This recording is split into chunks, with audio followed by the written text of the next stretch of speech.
요한일서 2장 12절에서 17절 말씀을 다 같이 봉독하겠습니다. 자녀들아, 내가 너희에게 쓰는 것은 너희 죄가 그의 이름으로 말미암아 사함을 받았으며, 아비들아, 내가 너희에게 쓰는 것은 너희가 태초부터 계신 이를 알았으며, 청년들아, 내가 너희에게 쓰는 것은 너희가 악한 자를 이겼음이라. 아이들아, 내가 너희에게 쓴 것은 너희가 아버지를 알았으며, 아비들아, 내가 너희에게 쓴 것은 너희가 태초부터 계신 이를 알았으며, 청년들아, 내가 너희에게 쓴 것은 너희가 강하고 하나님의 말씀이 너희 안에 거하시며 너희가 흉악한 자를 이겼습니다. 이 세상이나 세상에 있는 것들을 사랑하지 말라. 누구든지 세상을 사랑하면 아버지의 사랑이 그 안에 있지 아니하니, 이는 세상에 있는 모든 것이 육신의 정욕과 안목의 정욕과 이상의 자랑이니 다 아버지로부터 온 것이 아니요 세상으로부터 온 것이라.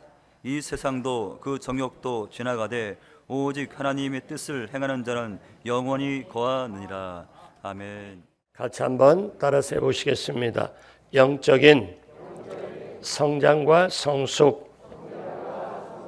오늘 저는 귀한 여러분과 함께 영적인 성장과 성숙, 이 제목으로 여러분과 함께 은혜를 나눕니다. 프랑스 혁명사를 썼던 토마스 칼라일은 영국의 장로교 신자였습니다. 그는 아버지의 권면으로 목사가 되려 하다가 도저히 안 되겠다 싶어 포기한 후에 수학 교사가 되었습니다. 그리고 법률 공부를 하고 신문사에 들어가서 일하고 결혼해서 런던으로 이사를 했습니다. 그리고 이 토마스 칼라일은 계속 글을 쓰기 시작하는데 수만 페이지에 달하는 프랑스 혁명사의 원고를 2년 동안 고생하면서 그는 끝냈습니다. 그리고 그 당시 유명한 사상가였던 자기의 친구인 존 스튜어트 밀에게 감수를 부탁을 했습니다. 그래서 이 스튜어트 밀이 한 달 동안에 그걸 읽으면서 감수를 하고 거기에 코멘트를 하고, 그래서 원고를 이제 다시 칼라일에게 보내려고 원고를 찾으니까 그 당시는 종이처럼 한 장으로 된 게 아니고 두루마리로 이렇게 돼서 2년 동안 칼라일이 계속 쓰고 교정을 했기 때문에 좀 너덜너덜한 것도 있었습니다. 근데 이 스튜어트 밀이 감수를 다하고 이거를 친구인 칼라일에게 보내려고 보니까 이 원고가 없는 거예요. 종이 뭉치가 없어요. 온데간데가 없어요. 아무리 뒤지고 찾아도 없습니다. 그래서 당황한 이 밀은 하녀에게 물었습니다. 원고를 못 받느냐고. 근데 하녀가 태연하게 말하기를 쓸모없는 종이 뭉치로 알고 벽난로 불쏘시개로 다 태워버렸다고 얘기를 했습니다. 참으로 어처구니 없는 비극이었습니다. 그래서 존 스튜어트 밀은 이걸 어떻게 할까 굉장히 고민하며 창백한 얼굴로 칼라일에게 찾아가서 사실은 자초지종이 이렇게 되었다고 이렇게 고백을 합니다. 칼라일은 큰 충격을 받았습니다. 2년여 고생 끝에 하루아침에 물거품이 돼버리는 그때 아주 낙심이 되고 우울한 날이 계속되었습니다. 칼라일은 어떻게 해야 될까 하고 망설이고 낙심이 되는 가운데 어느 날 아침 산책을 하다가 그 동네 길을 가는데 벽돌공이 담을 쌓고 집을 지으면서 그 하는 것을 보니까 하나하나씩 벽돌을 쌓는 거예요. 그래서 이 칼라일이 다시 새롭게 마음을 먹습니다. 저 벽돌공은 한 장씩 벽돌을 쌓는다. 그러면 나도 이제 그렇게 하면 된다. 프랑스 혁명사를 다시 한 줄 한 줄 다시 써가면 된다. 그렇게 마음을 먹고 자기 친구에게 유래 편지를 보냅니다. 그럴 수도 있으며 큰 시련 앞에 영적 성장이란 성공할 때만 이루어지는 것이 아닌 실패와 실수가 영적 성장을 만드는 것이다 하고 친구에게 유래 편지를 보내고 다시 글을 쓰기 시작을 했습니다. 그 일은 지루하고 짜증이 났지만 칼라일은 꾸준히 계속하여 마침내 원고를 완성을 했습니다. 1837년에 그 완성된 원고가 프랑스 혁명사로 세상에 나오게 됐고, 이 칼라일은 그것 때문에 그 당시 세계적인 사상가, 역사가로 자리매김이 됐습니다. 불태워진 원고를 완벽하게 재생시켰고 어떤 대목에서는 처음 쓴 것보다 더 좋았다고 합니다. 칼라일은 이렇게 그 다음에 유명한 말을 하죠. 길을 가다가 돌을 만나면 성공하는 사람들은 그 돌을 디딤질로 여기고 실패하는 사람은 그 돌을 장애물로 여깁니다. 따라서 실패했을 때 그 다음에 어떻게 하느냐가 그 사람의 인생을 결정짓는 것입니다. 이렇게 고백을 합니다. 사랑하는 여러분, 그렇습니다. 성장하고 성숙한 사람은 생각하고 문제를 해결하는 게 달라요. 문제를 해결하는 방식도 다릅니다. 사랑하는 여러분, 우리가 지금까지 인생의 발걸음 옮기면서 여기까지 올 때 실패도 있고 실수도 있었을 것입니다. 실패 없는 사람, 실수 없는 사람이 어디 있겠어요? 여러분, 가롯 유다만 예수님을 부인했을까요? 예수님을 팔았을까요? 그렇지 않습니다. 베드로도 예수 그리스도를 모른다고 어린 소녀 앞에 3번이나 저주까지 하면서 부인을 했죠. 그런데 그 다음에 해결하는 방법이 다릅니다. 가롯 유다는 후회만 했고 베드로는 회개를 했습니다. 회개를 한 베드로는 영적으로 계속 성장을 하고 결국 주님을 따르게 되었죠. 오늘 이 시대를 우리가 살아가면서 우리가 정말 나는 영적 성장이 되었나, 그리고 영적 성숙이 되었나 한번 생각해 보시길 바랍니다. 자, 우리가 성장에 대해서 잠시 한번 살펴봅니다. 갓난아이가 태어나서 자라가기 시작합니다. 젖먹일 때는 배고프면 웁니다. 저도 제가 5남매 장남이고 제 막내가 12살 차이가 나서 제가 업어서 길렀습니다. 부모님이 밖에 나가면 아이가 울면 부모님이 하는 대로 저도 한번 그렇게 해본 적이 있습니다. 아이의 입에다 손을 이렇게 대니까 이렇게 이거 배고프구나, 이거 어떡하지? 그래서 예전에 제가 그걸 보면서 60년대에 아이를 그래서 밥을 좀 끓여가고 먹이기도 하고 그래 본 적이 있습니다. 여러분, 젖 먹일 때는 배고프면 울어요. 엄마가 어떤 형편인지 사정인지 상관없이 웁니다. 자기 중심 100%입니다. 자, 이랬던 이 아이가 조금 더 커서 이제 자라기 시작하고 학교에 들어가고 부모의 심부름도 하고 학교에 다니다 보니까 선생님이 어버이날 시킵니다. 어버이 은혜에 감사합니다. 써라. 그리고 이렇게 카네이션을 만들어서 달아드립니다. 아직 그 나이에 은혜가 뭔 줄을 모르지만요. 자, 근데 더욱더 커서 대학을 졸업하고 직장을 다니고 그 다음에 결혼해서 아이를 낳습니다.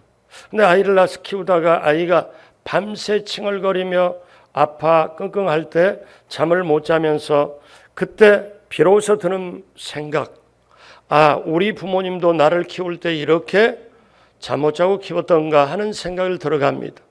자, 아이가 성장하면서 부모를 알아가죠. 부모의 뜻을 알아가지요. 부모의 뜻을 아는 만큼 부모에게 기쁨을 드릴 수도 있고 보람을 느끼도록 합니다. 그러면 신앙도 마찬가지입니다. 우리가 영적으로 예수님을 믿는 순간부터 자라게 되지요. 하나님을 알 때 비로소 영적으로 성장하기 시작합니다. 여러분, 이거는 정확하게 우리에게 알아야 될 건데요. 하나님을 믿고 아는 것만큼 하나님의 뜻을 이해합니다. 하나님을 믿고 아는 것만큼 하나님을 신뢰하죠. 하나님을 믿고 아는 것만큼 하나님을 의지하고 합니다. 그래서 우리는 자라야 되죠. 베드로전서 3장 18절에 오직 우리 주 곧 구주 예수 그리스도의 은혜와 그를 아는 지식에서 자라가라, 이렇게 말씀합니다. 영광이 이제와 영원한 날까지 그에게 있을지어다. 자라가라, 성숙해 가라, 계속해서 성장하라, 끊임없이 성숙하라는 말씀이죠. 자라가되 은혜와 예수님을 아는 지식에서 자라가라. 오늘 그 말씀을 합니다. 여러분, 예수님을 아는 지식, 은혜 안에 성장하고 성숙하면 이 세상에 어떤 것도 이겨낼 수가 있고 예수님을 아는 것이 우리의 능력이요 힘이 되는 줄로 믿습니다. 그러므로 그리스도의 승리하는 삶은 영적으로 끊임없이 성장하고 성숙하는 겁니다. 자, 우리는 코로나 시대에 지금 살고 있어요. 코로나 바이러스 때문에 영향을 많이 받습니다. 교회 안의 신앙생활도 바깥의 경제활동도 많은 그걸 받고 있죠. 여러분 잠깐 이걸 한번 생각해 보시길 바라요. 우리에게 다가오는 코로나의 문제, 코로나가 지나가고 나면 없을까? 아니 우리 남은 인생에 더 어려운 일도 또 좋은 일도 올지 모릅니다. 그런데 문제가 다가올 때 내가 신앙이 얕고 내 영적 실력이 적으면 문제에 덮여요. 근데 다가오는 코로나 문제든 어떤 문제든 어떤 환경에 어떤 길이고 진로든 간에 내게 다가오는 문제가 있을 때 그 문제보다 내 믿음과 성숙도가 더 커버리면 이걸 능히 이겨내고 나갈 수가 있습니다. 사랑하는 여러분, 그런 의미에서 우리가 대한민국 휴가철이라는 게 7월 말에 8월 초잖아요.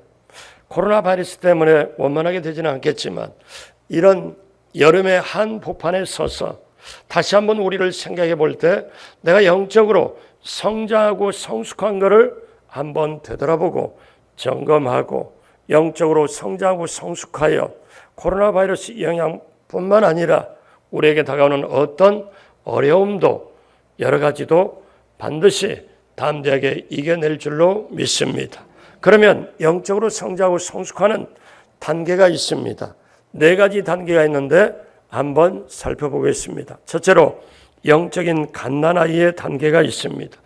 베드로전서 2장 2절에 갓난 아기들과 같이 순전하고 신령한 젖을 사모하라. 이는 그로 말미암아 너희로 구원에 이르도록 자라게 하려 함이라. 이렇게 말씀합니다. 신령한 젖을 사모해라. 갓난 아기들과 같이. 그러면 너희가 그것으로 말미암아 구원에 이르도록 자라게 하려 함이라고 말씀합니다. 에베소서 4장 14절에 이는 우리가 이제부터 어린아이가 되지 아니하며 사람의 속임수와 간사한 유혹에 빠져 온갖 교훈의 풍조에 밀려 요동하지 않게 하려 함이라 말씀합니다. 여러분 갓난아이라면 갓 태어난 아이를 말해요. 예수 그리스도 안에서 처음 믿고 신앙생활을 시작하는 사람을 말합니다. 갓난아이는 젖을 먹을 뿐만 아니라 병에 대한 저항력이 약합니다. 그렇기 때문에 예방주사를 맞죠. 갓난아이가 예방주사를 여러 가지 시간에 따라서 맞고 이제 커가면서 어른이 되면 예방주사 안 맞습니다. 그럼 병이 없어진 게 아니라 병은 그대로 있는데 그 병에 대해서 이겨버릴 수 있는 저항력이 몸에 있기 때문에 예방주사를 맞지 않는 거죠. 자, 영적으로 갓난 아이도 어떻습니까? 죄에 빠지기 쉽습니다. 믿음으로 해결하는 게 약하죠. 십자가의 능력, 보혈의 능력이 아직 스며들지를 못합니다. 그래서 영적 기반이 약해서 흔들리기가 쉽죠. 젖먹기 바빠서 헌신된 삶을 살아갈 여유가 없습니다. 그래서 우리가 보면은 육신적인 갓난 아이를 키울 때 양식도 필요하고 깨끗한 공기도 필요하고 규칙적인 운동, 알맞은 휴식, 쾌적한 환경, 사랑 있는 보살핌이 필요하듯이 영적인 갓난에도 똑같습니다. 말씀이라는 양식, 또 기도라는 깨끗한 공기, 규칙적인 운동, 모든 짐을 하나님께 맡기는 휴식, 또 좋은 습관, 사랑으로 보살핌 받는 것 다 필요합니다. 여러분, 영적인 갓난아이 단계는 자기 몸을 추스릴 수도 없을 정도로 이제 약합니다. 여러분, 우리가 갓난아이 단계를 벗어나서 계속 성장하고 성숙하길 주님의 이름으로 축복합니다. 두 번째, 영적인 유년의 시기가 있습니다. 영적인 소년의 단계죠. 영적인 소년의 단계에서는 2가지를 합니다. 하나는 죄사함을 얻었음을 알게 됩니다. 자, 오늘 본문 요한일서 2장 12절에 자녀들아 내가 너희에게 쓰는 것은 너희 죄가 그의 이름으로 말미암아 사함을 받았으며 이렇게 말씀합니다. 자, 죄사함을 알고 나가요.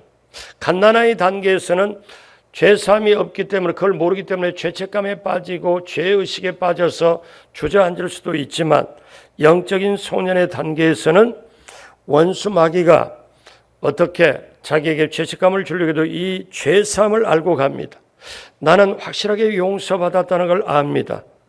영적인 소년의 단계에서는 이런 과정을 통과해 죄사함의 확신을 갖습니다. 여러분, 죄사함의 확신이 얼마나 소중한지 모릅니다.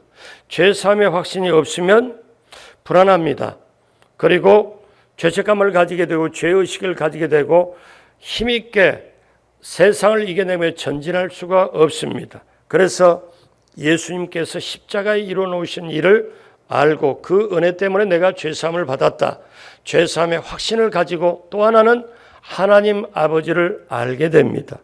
요한일서 오늘 2장 14절에 아이들아 내가 너희에게 쓴 것은 너희가 아버지를 알았으며.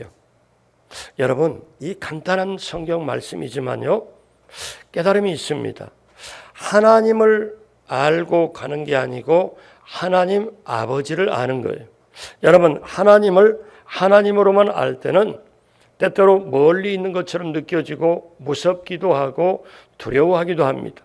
근데 아버지로 알면 친근감이 생기고 그 다음에 가까워지고 인격적으로 갈 수도 있게 되지요. 근데 우리가 태어나서 크면서 육신의 아버지에게 좋은 영향을 받지를 못했으면 이것이 어떻습니까? 장애가 되지만 그걸 뛰어넘어서 하나님을 아는 데는 방해가 되지만 하나님을 아버지로 알 때 비로소 성장이 있습니다. 하나님으로 할 때는 내가 잘못하면 내게 벌 주시지 않을까, 책망하지 않을까. 그런데 아버지로 보면은 나를 용납해 주고 나를 사랑해 주고 용서를 받아주는 것.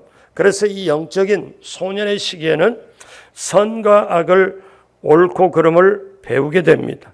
그러나 아직 소년의 시기에는 성령 안에서 거하는 법과 의지하는 법이 아직 없습니다. 그래서 자기 힘으로 하려고 해요. 자기 노력으로 신앙생활 하려고 그래요. 자기가 뭔가 잃어보려고 합니다. 그래서 이때는 어떻습니까? 지나치게 자기를 의존하고 마치 어린아이가 걷고 난 다음에 그 다음 단계에서는 신발 신고 돌아다닐 때 너 그러면 안 된다 하는데 자꾸 자기가 혼자 하려고 하고 자기가 나타내려고 하고 이렇게 하잖아요. 영적인 유년의 단계도 마찬가지입니다. 자, 이때도 남을 위해서 사실 헌신할 수가 없는 거죠. 왜냐하면 아직 약하기 때문에. 자, 그러면 첫 번째는 영적인 갓난아이 단계가 있고 두 번째는 영적인 소년의 단계가 있다. 자, 그러면 이제 우리는 이 두 단계를 이미 뛰어넘고 세 번째 영적인 청년의 단계가 있습니다. 자, 오늘 본문 요한일서 2장 13절에 청년들아 내가 너희에게 쓰는 것은 그 다음 같이 합니다. 너희가 악한 자를 이겼습니다. 자, 그 다음에 요한일서 2장 13절에도 있지만 2장 14절에 또 반복이 됩니다. 청년들아 내가 너희에게 쓴 것은 너희가 그 다음 같이 해요. 강하고 하나님의 말씀이 너희 안에 거하시며 너희가 흉악한 자를 이겼습니다. 2장 13절에 악한 자를 이겼고 14절에 흉악한 자를 이겼다. 이 말씀은 무슨 말씀인가 하면은 영적 전쟁을 할 줄 안다는 거죠. 사단이 시험을 걸고 유혹을 걸어와도 때때로 방해를 해도 하나님의 말씀을 사용하고 예수의 이름의 권세를 무기로 사용해서 사단을 활동을 묶어버리고 영적 전쟁을 합니다. 다시 말씀드리면 말씀의 능력으로 승리하며 살아갈 줄을 압니다. 마귀를 물리치게 돼요. 예수 그리스도께서 주신 권세가 대단하구나. 예수 그리스도의 이름의 권세, 그 보혈의 권세, 그 앞에는 사단이 어떻게 할 수가 없다. 왜? 예수님은 능력자고 권능자고 부활의 권세가 있기 때문에 죽음까지 가지고 이용하는 사단을 묶어버릴 수도 있고, 그래서 청년이라고 말하면 성숙한 사람을 말해요. 여러분 한번 봐요.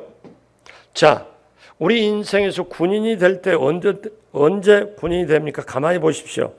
그 나름대로 인생에 가장 팔팔할 때, 가장 젊을 때, 가장 힘이 있을 때 그때를 군인으로 씁니다. 아니, 헬렐레하고 후들후들 걸리면 어떻게 군인으로 써요? 평범하지만 그렇잖아요. 군인으로 쓸 때는 그 사람 인생에 가장 젊을 때, 가장 팔팔할 때, 가장 힘이 있을 때 훈련시켜서 국가 전쟁 대비를 하고 군인을 하잖아요. 그러면 청년의 때도 우리가 마귀를 이겨내려면 그때가 영적으로 하나님의 말씀의 능력을 알고 하나님의 권세를 알아서 마귀가 공격한다 그러면 예수님의 이름의 권세로 명하고 선포하노니 내게서 떠나가라. 병도 떠나가라. 악한 것 생각도 떠나가라. 이렇게 영적 전쟁을 하면서 물리칠 줄 아는 사람이 남을 위해서 헌신도 하고 교회를 위해서 봉사도 하게 되는 것입니다. 그러므로 여러분 이때 청년 때 이 단계는 말씀에 거하는 단계예요. 그러므로 여러분 오늘 저와 여러분이 청년의 단계에서 성숙해서 정말 어둠의 세력을 이기고 마귀를 제압하고 그 다음에 세상의 모든 걸 이겨내는 성장과 성숙이 있게 되길 주님의 이름으로 축복합니다. 마지막 네 번째 단계가 있습니다. 영적인 아비의 단계입니다. 오늘 요한일서 2장 13절은 말씀하죠. 아비들아 내가 너희에게 쓰는 것은 너희가 태초부터 계신 이를 알았으며 이거는 굉장히 깊이가 있는 거예요. 태초부터 계신 이를 알았으며 그러니까 영적인 아비는 그 단계에 이르면 하나님 아버지를 깊이 있게 아는 겁니다. 왜냐하면 하나님과 인격적으로 시간을 많이 보냈기 때문에 영적인 아비의 특권은 하나님의 때를 알고 하나님의 백성이 나아갈 방향과 길을 압니다. 하나님이 이 땅에 무엇을 하시고자 하는 걸 알아요. 그리고 하나님 안에 깊이 거할 줄도 아는 것입니다. 그리고 하나님 앞에 담담하게 기다릴 줄도 알아요. 그래서 하나님과 동행을 합니다. 그러면서 뭐를 깨닫는가 하면은 내 자신이 일하는 것보다 하나님이 일하시는 게 완벽하다고 해서 하나님이 일하시도록 늘 자리를 펴니다. 어떻게? 기도하고. 기도 없이 하면은 내가 하면은 정말 힘들고 어렵고 잘 될지 안 될지 불안하기도 하지만 하나님으로 하여금 일할 수 있도록 내가 기도로 자리를 깔아드리면 하나님이 확실하게 일하시는 걸 아는 단계, 이것이 영적인 아비의 단계고 세상에서 우리 교우들의 교회에서 사람을 품고 하나님의 뜻을 알고 나타냅니다. 그러니까 성숙의 단계죠. 제가 이 글을 읽어보고 참 은혜가 됐습니다. 유럽에서 선교사 생활을 40년 이상 오래 하신 분이 거기에 선교사 훈련센터도 운영을 하고 많은 사람들을 훈련도 시키고 목회를 하는데 선교도 하는데 많은 사람이 와서 물어요. 내가 하나님을 사랑하고 사람을 사랑하는 걸 어떻게 내 자신이 알 수 있을까요?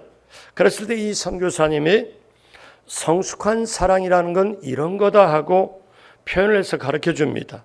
한번 볼까요? 성숙한 사랑들의 특징. 성숙한 사랑은 전 인격을 향한 것이지 어느 한 국면에 제한된 것이 아닙니다. 성숙한 사랑은 상호 존중과 존경으로 표시되고 타인의 영역을 주의 깊게 보호해 주는 것입니다. 성숙한 사랑은 헌신과 책임으로 나타납니다. 성숙한 사랑은 사랑하는 사람이 함께 있을 때 기쁨을 느낍니다.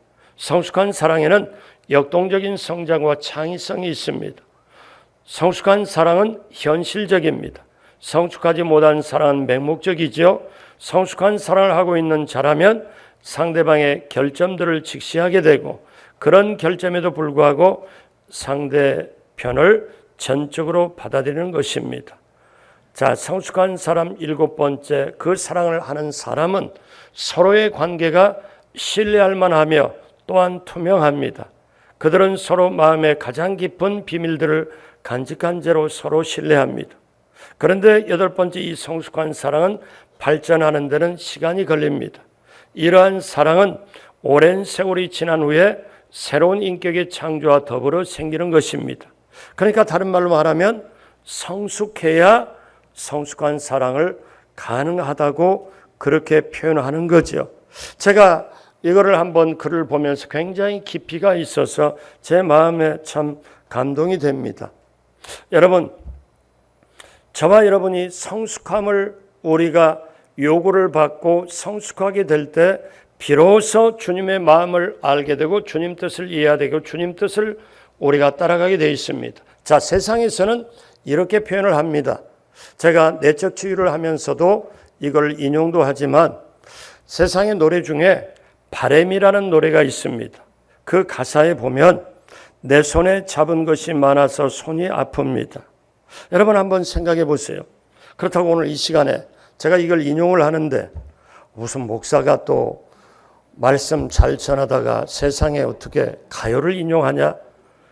판단은 나중에 하시고 한국말도 끝까지 들어보고 설교도 끝까지 들어보는 게 좋죠. 한번 생각해 봐요.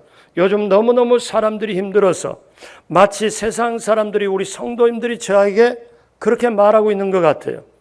목사님 내 형편이 이렇습니다. 내 사정이 이렇습니다. 나이가 드신 분이 뭐라고 그러냐면 저에게 꼭 이렇게 눈빛으로 말하고 있는 것 같아요. 어떻게? 내 손에 잡은 것이 많아서 손이 아픕니다. 등에 짊어진 삶의 무게가 온몸을 아프게 하고 매일 해결해야 하는 일 때문에 내 시간도 없이 살다가 평생 바쁘게 걸어왔으니 다리도 아픕니다. 내가 힘들고 외로워질 때 내 얘기를 조금만 들어준다면 어느 날 갑자기 세월의 한복판에 덩그러니 혼자 있지 않겠지요. 큰 것도 아니고 아주 작은 한마디 지친 나를 안아주면서 사랑한다, 정말 사랑한다는 그 말을 해준다면 나는 사막을 걷는다 해도 꽃길이라고 생각할 겁니다. 그 다음에 제가 이 말씀을 하기 위해 인용을 하는 거예요. 우린 늙어가는 것이 아니라 조금씩 익어가는 겁니다. 그러면서 마지막에 외치길 저 높은 곳에 함께 가야 할 사람 그대뿐입니다. 제가 이 노래를 보면서 제가 이렇게 바꾸고 싶어요. 저 높은 곳에 함께 가야 할 분은 예수님 그분입니다. 저는 이렇게 바꾸고 싶어요. 여러분 이거는 뭐냐면 너무 인생에 수고하고 애쓰면서 자기 마음속에 원하는 것을 몸부림치면서 표현하는 표현이지만 그러면서 하는 말이 우리 인생 우리는 늙어가는 것이 아니라 조금씩 익어가는 것이다. 이거는 뭐를 말합니까? 성숙함을 말합니다. 자, 세상은 이렇게 얘기를 한다고 세상은 이렇게 노래를 한다면 성경은 뭐라고 말씀합니까? 성경은 우리가 세상의 인생을 살아갈 때 수고하고 때때로는 아프고 힘들고 어려울 때 어떤 일이 다가올 때 또 때로는 원치 않는 사람 만나 힘들고 괴로움을 당할 때 그럴 때 우리는 어떻게 합니까? 성경은 성숙함에 대해 사랑을 고린도서 13장 7절에 이렇게 한마디로 깊게 표현합니다. 모든 것을 참으며 같이 합니다. 모든 것을 참으며 모든 것을 믿으며 모든 것을 바라며 모든 것을 견디느니라. 아멘. 내가 원치 않는 것, 내가 바라지도 않는 것, 근데 그 상황에서 힘들고 어려울 때 코로나 바이러스가 와서 경제가 힘들어지고 미래가 불투명할 때 내가 원하지는 않았고 바라지도 않았지만 그 모든 것을 어떻게 할까? 모든 것을 참고 모든 것을 믿고 바라고 견딜 수 있는 것, 이것이 바로 참된 사랑, 성숙한 사랑, 예수님의 사랑인 줄로 믿습니다. 오늘날 교회 안에 영적인 청년들과 아비들이 필요합니다. 그래서 성숙한 사람이 있어야 교회가 성숙하게 되고 또 새롭게 태어난 사람들, 또 새로 들어오는 사람들도 인도를 합니다. 여러분, 초대교회 때도 성숙하지 못해서 교회 안에 아쉬움과 안타까움이 많이 있었습니다. 어떻게 있었나요? 히브리서 5장 12절로 14절 같이 봅니다. 때가 오래되었으므로 너희가 마땅히 선생이 되었을 터인데 너희가 다시 하나님의 말씀의 초보에 대하여 누구에게서 가르침을 받아야 할 처지이니 단단한 음식을 못 먹고 젖이나 먹어야 할 자가 되었도다. 이는 젖을 먹는 자마다 어린아이니 의의 말씀을 경험하지 못한 자요 단단한 음식은 장성한 자의 것이니 그들은 지각을 사용함으로 연단을 받아 선악을 분별한 자들이니라. 아멘. 단단한 식물은 어린아이가 못 먹습니다. 어린아이가 먹으면 소화불량이 되죠. 그러니까 이들에게는 단단한 식물을 먹이려고 하지만 아직 먹이지를 못하지요. 젖을 먹일 수밖에 없죠. 왜 그렇게 자라지 못했을까요? 하나님을 인격적으로 알지 못하기 때문에, 하나님과 지속적으로 개인적인 사귐의 시간이 없기 때문에 그렇습니다. 그러면 신앙이 오래됐는데도 아직 성장하지 못하면 영적인 갓난아이 단계, 그 다음에 소년의 단계에 머물면은 세상의 파도를, 어려움이 다가오고 어떤 도전이 다가와도 이겨낼 수가 없습니다. 그것을 장애물로 생각하고 그 다음 앞에서 어떻게 해볼 수 없습니다. 그러나 영적인 청년의 단계, 아비의 단계에 이르면 세상의 문제가 다가오고 어떤 도전이 올 때 이걸 장애물이 아니라 디딤돌로 삼고 그걸 뛰어넘으면서 천국까지 바라보며 세상을 이겨낼 줄로 믿습니다. 그렇기 때문에 사랑하는 여러분, 이제 하나님을 알고 더욱더 성숙하고 하려면 어떻게 해야 됩니까? 그것은 성령님을 내 마음의 중심에 모시고 인자하냐고 모시고 의지하여 성령님과 동행하면 됩니다. 왜? 성령님이 하나님께 대해서도 깊이 알고 내 자신, 내가 모르는까지 나 자신을 너무너무 정확하게 알기 때문에, 그리고 모든 것을 인도하여 주시기 때문에, 그래서 고린도전서 2장 9절로 11절 다 같이 한 목소리로 하죠. 기록된 바 하나님이 자기를 사랑하는 자들을 위하여 예비하신 모든 것은 눈으로 보지 못하고 귀로 듣지 못하고 사람의 마음으로 생각하지도 못하였다 함과 같으니라. 오직 하나님이 성령으로 이것을 우리에게 보이셨으니 성령은 모든 것 곧 하나님의 기쁜 것까지도 통달하시느니라. 사람의 일을 사람 속에 있는 영 외에는 누가 알리요? 이와 같이 하나님의 일도 하나님의 영 외에는 아무도 알지 못하느니라.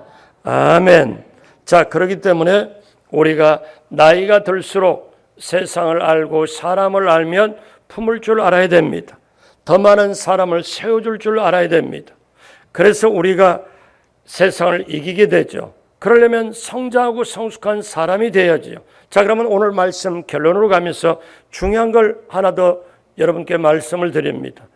이 사도 요한이 초대교회 때 이렇게 그 마귀에게도 속기도 하고 신앙의 성장이 안 된 걸 안타깝게 생각하면서 그 다음에 깊이 있는 얘기를 합니다. 신앙이 성장하고 성숙해야 하나님의 뜻으로 나갈 수 있는데, 그러면서 오늘 말씀에 요한일서 2장 15절, 16절 같이 보겠습니다. 이 세상이나 세상에 있는 것들을 사랑하지 말라. 누구든지 세상을 사랑하면 아버지의 사랑이 그 안에 있지 아니하니 이는 세상에 있는 모든 것이 육신의 정욕과 안목의 정욕과 이생의 자랑이니 다 아버지께로부터 온 것이 아니요 세상으로부터 온 것이니라. 자, 그렇기 때문에 우리가 알 것은 이 세상에 살아가는 모든 눈에 보이는 것은 사실은 세상에 있는 모든 것이 육신의 정욕, 안목의 정욕, 이 세상의 자랑이니까 이걸 이겨낼 사람들이 사실 거의 없죠.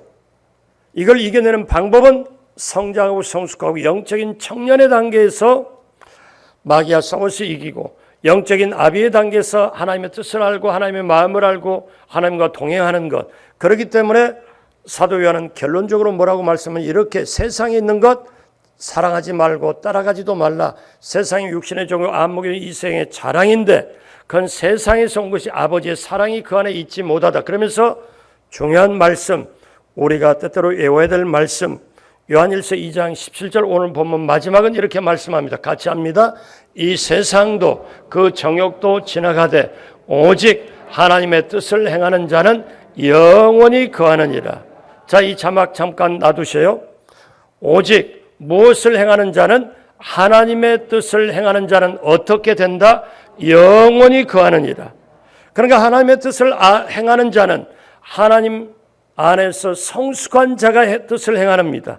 성숙한 자는, 하나님의 뜻을 행하는 자는 영원히 거하느니라. 사랑하는 여러분, 우리 강동 성전, 우리 장로님부터 우리 유아유치부, 우리 귀한 어린 친구에 이르기까지 사랑하는 여러분 한 분 한 분 모두가 오늘 이 시대, 코로나 시대에 살고 염려하고 마음이 위축되고 때로는 불안과 두려움이 있는 이 시대를 우리가 살아가지만, 문제가 그렇게 다가오지만, 이렇게 어려움이 있고 우리에게 힘든 것이 다가올지라도 내가 영적으로 성장하고 성숙하여 문제보다 더 커지면, 문제보다 믿음이 높아지면 이것은 능히 디딤돌로 알고 다음 단계로 더 우리가 업그레이드 되고 다음 단계로 더 승리하고 나가게 될 줄로 믿습니다. 그래서 문제가 아니라 내가 성숙하지 못한 게 문제입니다. 그러므로 사랑하는 여러분, 이렇게 휴가철을 앞두고 여름에 앞두고 다시 한번 내가 얼마나 영적으로 성장하고 성숙의 날을 되돌아보면서 오늘 말씀처럼 하나님의 뜻을 성장하고 성숙하게 행할 때 영원히 하나님께 거하는 승리의 노래, 축복의 노래, 그리고 담대하게 세상을 이겨내며 하나님의 뜻을 펼쳐가는 성숙한 우리 그리스도인, 자랑스러운 우리 순복음 성도님 한 분 한 분 모두가 되시길 주님의 이름으로 축복합니다. 기도하겠습니다. 하나님 아버지 감사합니다. 하나님 아버지 감사합니다. 이제는 영적으로 청년의 단계, 아비의 단계가 되어 하나님의 일을, 하나님의 뜻을 알고 동행하며 세상에 이기고 교회 그리고 주의 복음을 담대하게 전하는 우리 한 사람 한 사람 모두가 되게 하여 주옵시고, 정말 성령님을 의지하고 성령님과 함께 동행하여 영적 성장과 성숙과 더불어 승리하고 이기는 귀한 한 분 한 분 모두가 되게 하여 주옵소서. 감사하옵고 예수님의 이름으로 기도드립니다. 아멘.